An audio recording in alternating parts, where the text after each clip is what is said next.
Một số anh em khi chơi bóng bàn thì trong quá trình đánh thì cốt đã bị va vào cạnh bàn khiến cho cốt mút bị sứt mẻ.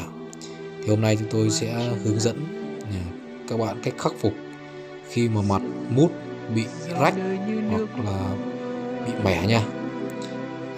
Thì việc đầu tiên chúng ta phải tháo cái phần mặt mút ra. Sau đó là tiến hành bóc keo trên mặt mút.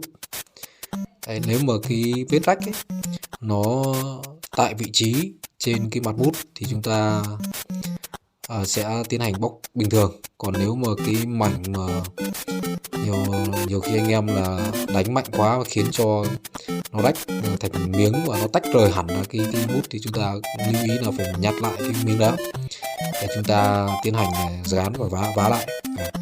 Chúng ta cũng phải bóc cái keo ở trên cái mặt của cái miếng rách nhỏ đó.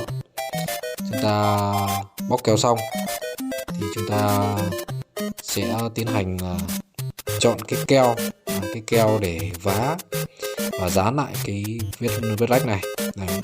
Keo này thì đó là loại keo đây, keo gia dụng đa năng nhé. Ở các cửa hàng gia dụng rất là nhiều cái loại keo này. Tên keo thì quý vị có thể là dừng video và xem lại. Có 10.000 một hộp thôi. Và chúng ta sẽ tiến hành dán. Cho một lượng vừa đủ vào cái vết dán. Đối với những cái mảnh bị vỡ ra thì chúng ta sẽ đặt cái mút xuống và dán lại. Dán cái dính rất nhanh thôi. Và sau đó thì chúng ta lại phết keo như bình thường thôi, dán vào cốt. Những cái phần hướng dẫn về cách dán mặt vợt của những video trước đấy. Như vậy là chúng ta đã khắc phục xong.